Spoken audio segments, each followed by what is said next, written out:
Coming up in today's video, we visit the most stunning Baroque mansion near Bath. We also tour the stunning rooms inside, which absolutely dazzle us. And afterwards we go outside and explore the award-winning gardens.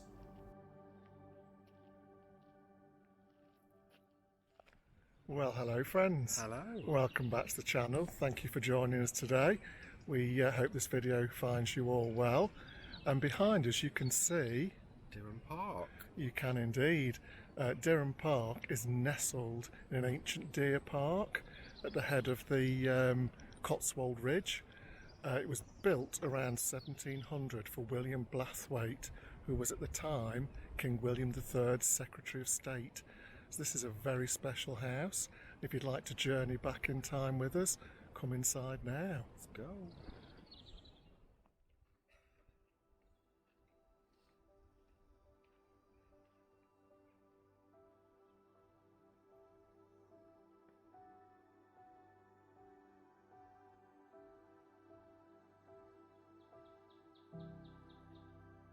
Dyrham Park was created in the 17th century by William Blathwayte. It is an early example of how a fortune made from the empire was invested in a landed estate, transforming Dyrham into one of the most notable stately homes of its time.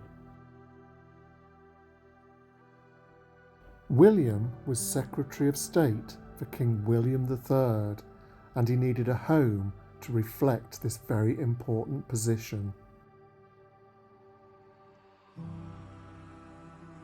This 270-acre ancient parkland is steep and sloping and full of magnificent specimen trees and the most breathtaking views. On our visit, we saw splendid borders, idyllic ponds and a wildflower orchard, all features of this stunning garden, which is being sensitively redeveloped as a 21st century garden with echoes of its past. You will see some of it later on in this video.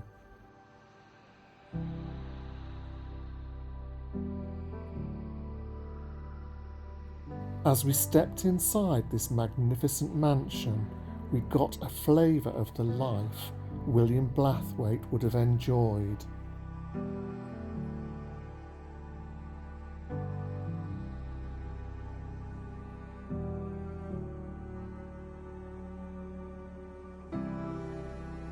Let's talk a little about the history of Dyrham. People have occupied this site since the Bronze Age, with worked flints and the remains of barrows found nearby.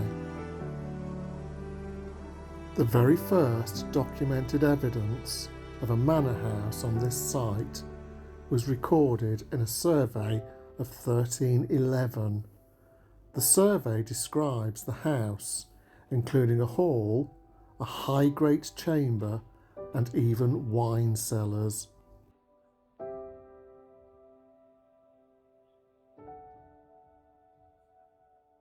Construction of the house we see on today's visit started with the building of the west front in 1692, with work having begun on the elaborate gardens the year before.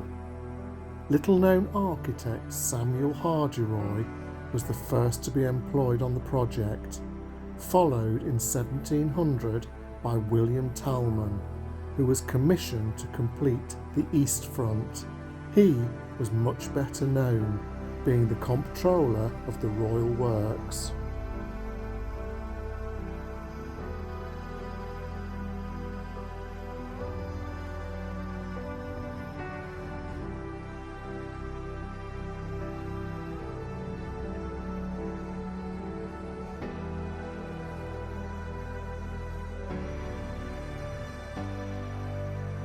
The house that William Blathwayte created reflected his standing, both professionally and socially, and it is very clear to see he had a close association with the royal family. The interior decoration of the house was influenced by William's purchase of his uncle Thomas Povey's art collection. The books we see on today's visit also came from his uncle.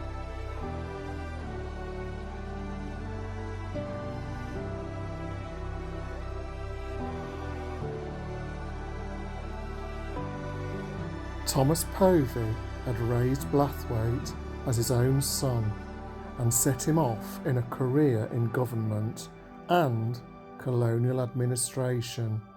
It was via Povey that important paintings by Samuel van Hoogstraten and Bartolomeo Murillo found their way to Dyrham.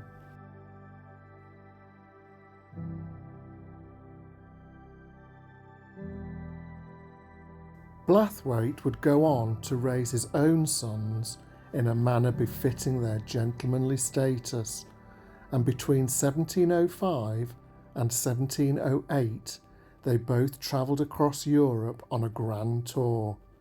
The house is furnished with many impressive items we would associate with this tour.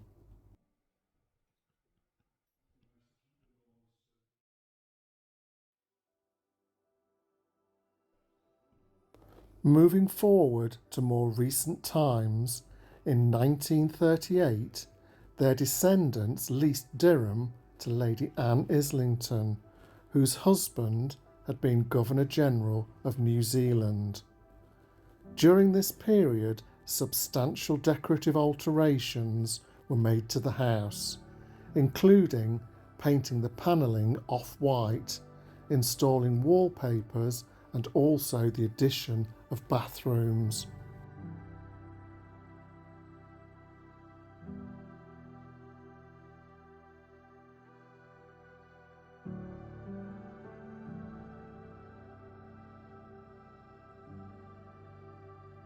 In 1956, the Ministry of Works would purchase the house and its estate from the last Blathwaytes through the National Land Fund. This safeguarded the house from possible decay and even demolition.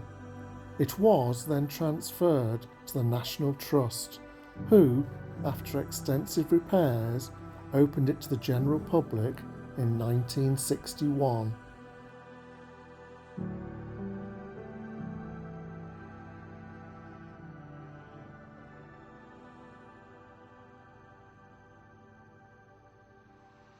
Over the last 60 years, the National Trust has worked tirelessly, steadily conserving, repairing and reopening more of the house, and reawakening the splendour of both the house and the gardens. The last major work being the restoration of the stunning staircase in 2020.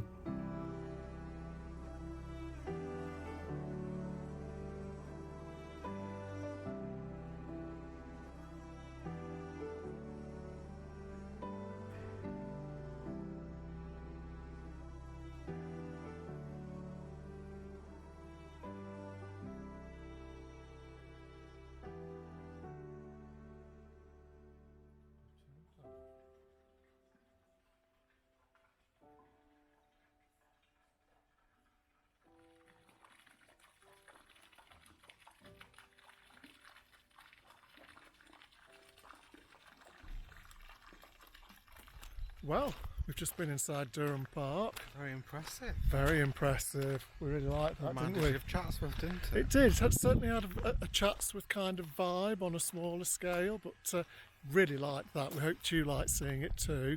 So we're going to take a look outside these award-winning gardens now. So if you'd like to see them, stay with us.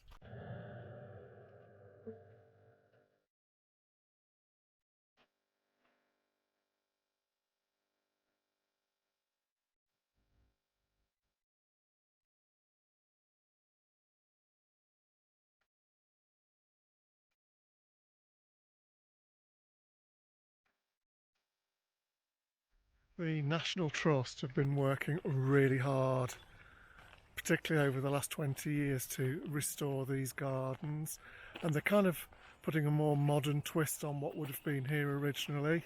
And I have to say, they've done it to great effect.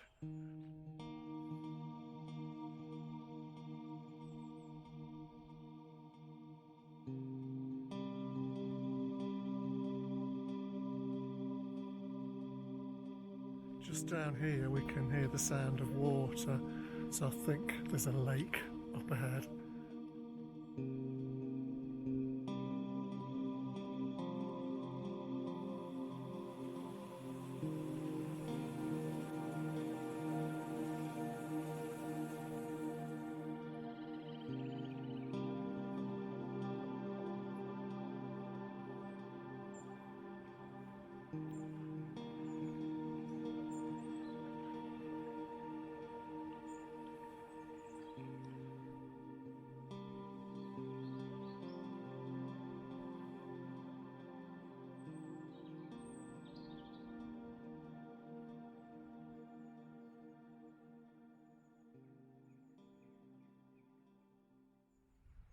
Well guys, that concludes our tour of Durham Park. Yes, very nice. We really enjoyed that, didn't we, Ant? We did.